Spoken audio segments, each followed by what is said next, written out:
নমস্কার, কেমন আছো তোমরা সবাই? আশা করি ভালো আছো। আমিও ভালো আছি। আমার নতুন একটি ব্লগে তোমাদের সবাইকে স্বাগত জানাই। আজকে হচ্ছে জন্মাষ্টমী, তো সবাইকে জানাই শুভ জন্মাষ্টমীর অনেক অনেক ভালোবাসা এবং শুভেচ্ছা। বড়দেরকে আমার এই মহা জন্মাষ্টমীতে প্রণাম, আর ছোটদেরকে ভালোবাসা জানিয়ে আজকের ব্লগটা শুরু করছি। এখন আমি রেডি হয়ে বেরিয়েছি মন্দিরে যাব বলে।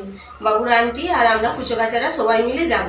তো মন্দিরে যাব, সামনে যে আমাদের মন্দির ওখানে যাব, তারপরে দূরে আরেকটা মন্দির আছে যেখানে দু জায়গাতেই জন্মাষ্টমীর পুজো হচ্ছে, তো সেখানেই যাব, বেরিয়েছি। তো তোমরা সাথে থাকো আর পুরো ভিডিওটা দেখতে থাকো। এখানে নেপালে কেমনভাবে জন্মাষ্টমী পালন করা হয় বা কেমন পুজো আজা হয় সেগুলো সবটাই তোমাদেরকে দেখাবো। এখন সন্ধ্যা 7:30টার মতো বাজে, আমরা বেরিয়ে রেডি হয়ে পড়েছি। সুস্মিতা আর আমি এখন দুজনে যাচ্ছি। তার কারণ আকাশ আর অদ্রিশা, ওরা দুজনে ওরা আঙ্কেলের গাড়িতে করে, বাইকে করে চলে গেছে। আর আমরা দুজনে হেঁটেই যাব সামনেই। তো আমরা দুজনে বেরিয়েছি এখন। আর রাস্তায় এত আজকে চারিদিকেই ঠাকুরের গান হচ্ছে, সেই কারণে আমাকে ভয়েস দিতে হলো। অরিজিনাল ভয়েসটা দিতে পারলাম না, কারণ গান এত বাজছে, ঠাকুরের গানই বাজছে, কোথাও বক্সে, কোথাও হয়তো এমনি সবাই মিলে বসে যেমন হরিনাম সংকীর্তন হয় সেরকম চলছে। রাস্তার মধ্যেও আমরা যেতে যেতে শুনতে পাচ্ছি। এখানে তো প্রচুর মন্দির, চারিদিকে মন্দিরে কোথাও না কোথাও পুজো হচ্ছে। ওইগুলো সব নেপালিদের পুজো হচ্ছে মন্দিরে। নেপালিরাও জন্মাষ্টমী পালন করে, আর আমাদের বাঙালিদের দু জায়গায় পালন হচ্ছে। আমরা যেখানে থাকি ওখানের কথা বলছি। একটা হচ্ছে আমাদের বিল্ডিংয়ের কাছাকাছি, আর একটা হচ্ছে একটু দূরে। এই যে ব্রিজটা, এটা এর আগেও তোমাদেরকে দেখিয়েছি, এটা কালীমাটির ব্রিজ বলা হয়। এই ব্রিজটা পার হয়ে গেলেই কালীমাটির যে সবজি বড় মন্দিরটা দেখেছিলাম, ওখানেই পুজোটা হচ্ছে। আর ওখানে যে বাবুর আন্টি সুস্মিতা, তার সব যে আঙ্কেলরা আরও সব রয়েছে, তার ভাইয়েরা, সবাই মিলে, বাঙালিরা মিলে আমরা পুজোটা করছে। তো এখন আমি মণ্ডপে পৌঁছে গেছি, পুজো মণ্ডপে। আমি নয়, আমরা দুজনেই। আর বাচ্চাগুলো তো আগেই পৌঁছে গেছে, আর বাকি যে বাবুর আন্টির আরও যে যাটা ছিল সবাই, তারা আগেই পৌঁছে গেছে, কারণ তাদেরই বাড়ির সামনে হচ্ছে, বাড়ির সামনে নয়, তারাই নিজেরাই করছে আর কি।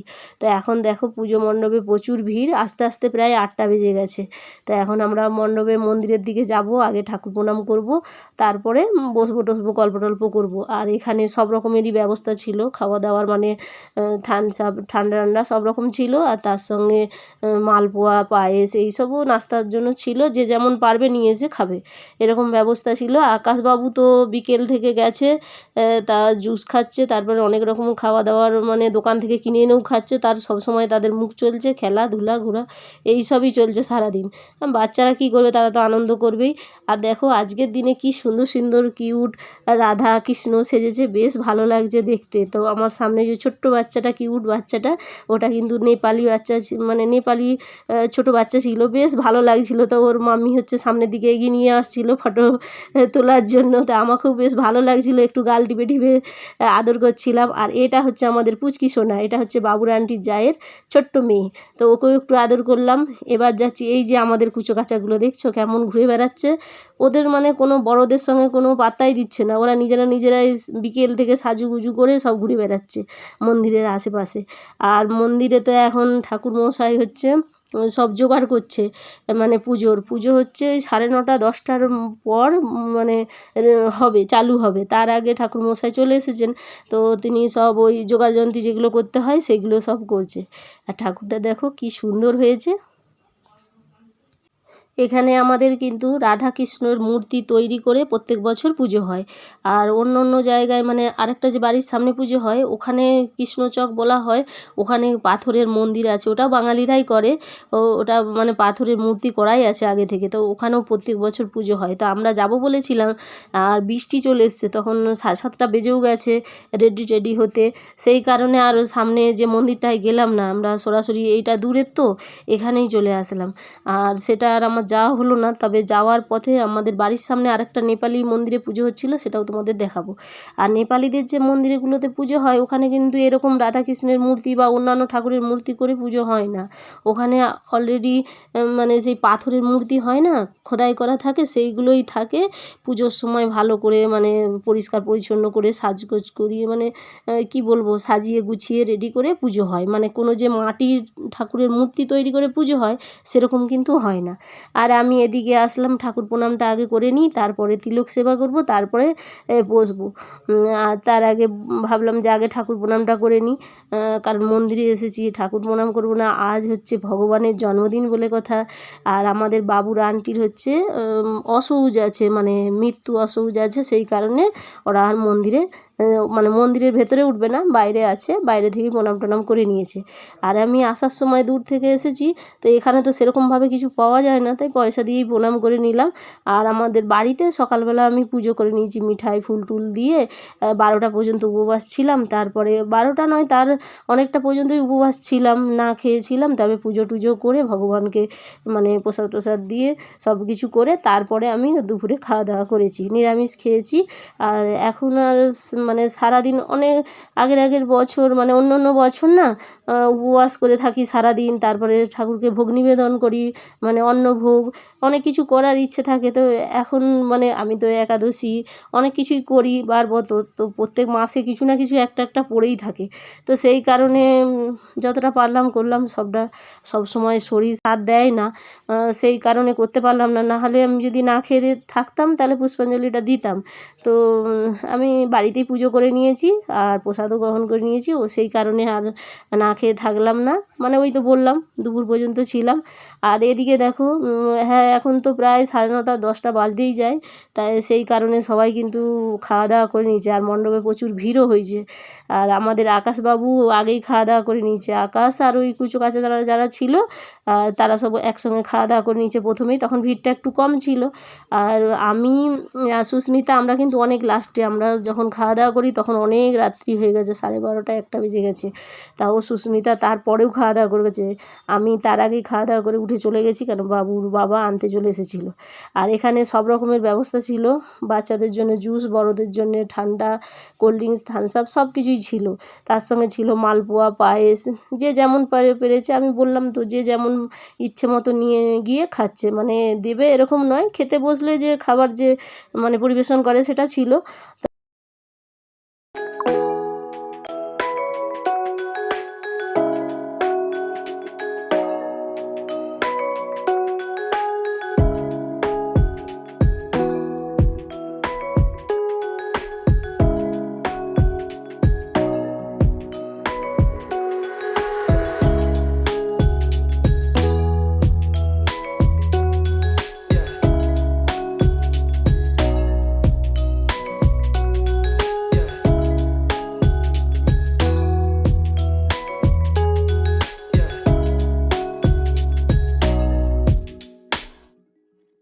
Yeah.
মহিষ, রজত, গিরি, নিভন, চারু, গন্ডা, রূপাংশ, রত্ন, বলভুজাঙ্গ, পরশু, মৃগ, বরা, হস্তাং, সুমন্ত।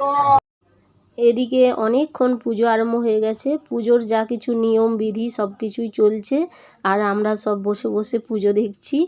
আর তারপরে পুজোর সঙ্গে সঙ্গে আমরা গল্প সল্পও করছি, তার সঙ্গে জুস টুস একটু খাওয়া দাওয়া করেছি, একটু জিলিপি, মিষ্টি জিনিস অতটা পছন্দ করি না, তো সবাই মিলে একটু একটু করে অল্প অল্প খেয়েছি।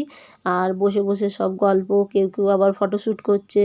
তারপরে এদিকে আমাদের কুচো কাচার সঙ্গে সব হাসি ঠাট্টা হচ্ছে, বসে বসে গল্প করছি, পুজো দেখাও হচ্ছে, সব রকম চলছে, সবাই মিলে আনন্দ হই হুল্লোড় খুবই করছি। সারাটা মানে সন্ধ্যা থেকে একদম রাত্রি 12:30 একটা পর্যন্ত ভালোই হই হই করে কেটেছে আমাদের।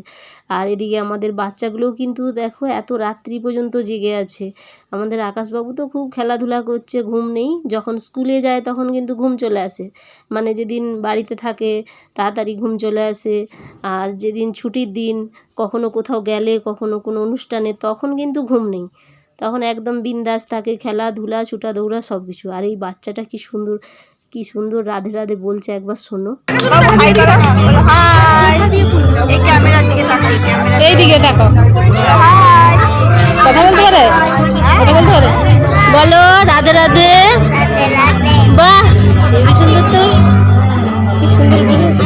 আরোই বলো, আরোই রাধে রাধে।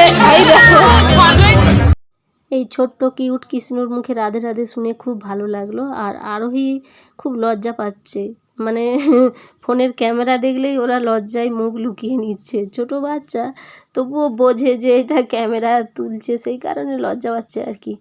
আর আমি এদিকে রাত্রি হয়ে গেছে, পুজো টুজো সব কিছুই কমপ্লিট হয়ে গেছে প্রায়, মানে সবটা নয়, আর লাস্টে কিছু যে নিয়ম টিয়ম আছে সেগুলো এখন চলছে। আর তো এখন বললামই তো 12:30 একটা বেজে গেছে, তো আমিও এখন খাওয়া দাওয়া করতে বসে গেছি। আর বেশ কিছু ছিল যারা পুষ্পাঞ্জলি দিয়েছিল, তারাই মাত্র খাওয়া দাওয়া করতে বসেছে, বাকি তো সবাই আগেই খাওয়া দাওয়া করে নিয়েছে। বেশ কিছুক্ষণ ফাঁকা ছিল, কারণ যারা অঞ্জলি দিচ্ছিল তারাই বাকি ছিল, আর আগেরগুলো তো সবাই খাওয়া দাওয়া করে নিয়েছে। আর আমরা এদিকে বসে পড়েছি সবাই মিলে খাওয়া দাওয়া করতে। তো আজকে কি কি মেনু হয়েছে সেটা একটু তোমাদেরকে বলে দিই। এটা হচ্ছে নান পুরি, দেখতে পরোটার মতো কিন্তু পরোটা নয়, এটা নান পুরি। আর এই নান পুরিটা কিন্তু খুব নরম হয়েছিল। আর সঙ্গে ছিল মিক্স সবজি, মানে পটল আলু টালু আর কি দিয়েছিল, আর চানা মশলা, আর একটা আচার বানিয়েছিল। আচারটা নেপালিদের সবসময়ই থাকে, তো আমাদের বাঙালিরাও অভ্যস্ত হয়ে গেছে এই আচার খেয়ে খেয়ে। মোটামুটি একটা আচার ছিল, আর তার সঙ্গে ছিল খিচুড়ি, আর হচ্ছে পায়েস, পায়েস খিচুড়ি মালপোয়া, আর কি কি ছিল আমি এখন এই মুহূর্তে ভুলে গেছি। যাই হোক, আকাশের বাপি আনতে চলে এসছে গাড়ি নিয়ে। এটা হচ্ছে আকাশের বাপির বন্ধু, ওনারা হচ্ছে দেশ থেকে 3 জন এসেছে কারে করে, নিজস্ব ওনাদের কার। তো সেই কারণে আকাশের বাপি আর তার বন্ধু মিলে আমাদেরকে আনতে গিয়েছিল। আর কিছুটা বাকি ছিল রাস্তা, সেটা বাবুর আঙ্কেল আমাদেরকে মোটরসাইকেল করে দিয়ে গিয়েছিল। তো আকাশের বাপির কাজ ছিল, সেই কারণে যেতে পারে না, তো আনতে গিয়েছিল। রাত্রি হয়ে যাচ্ছিল, না হলে বলেছিল বাবুর আঙ্কেল আমাদেরকে দিতে আসবে বলে, তারপরে বাবুর বাপি আনতে গেল। যাই হোক, আর এই যে আমাদের সামনে নেপালিদের পুজো হচ্ছে, দেখো এখন 1টা বাজে। নেপালিরা কিন্তু 6টা 7টা 8টা জোর করে জেগে থাকে, ওর বেশি থাকে না। আজকের দিনে দেখো এত রাত্রি পর্যন্ত জেগে মন্দিরে পুজো হচ্ছে। আর ওনাদের সব পুজোর কিন্তু অনেক কিছু আয়োজনগুলো দেখালাম তোমাদেরকে, অনেক রকমের ডাল টাল কলাই টলাই এইসব থাকে, এইসব দিয়ে পুজো টুজো হয়, মানে যেমন নিয়মটা হয়তো একই, কিন্তু পুজোর সামগ্রীগুলো একটু আলাদা টাইপের। আর এখানে সবাই মিলে বসে মানে ঠাকুরের গান টান হচ্ছে আর কি। তো আজকের ব্লগটা এই পর্যন্তই, দেখা হবে নতুন ব্লগে, ততক্ষণ টাটা।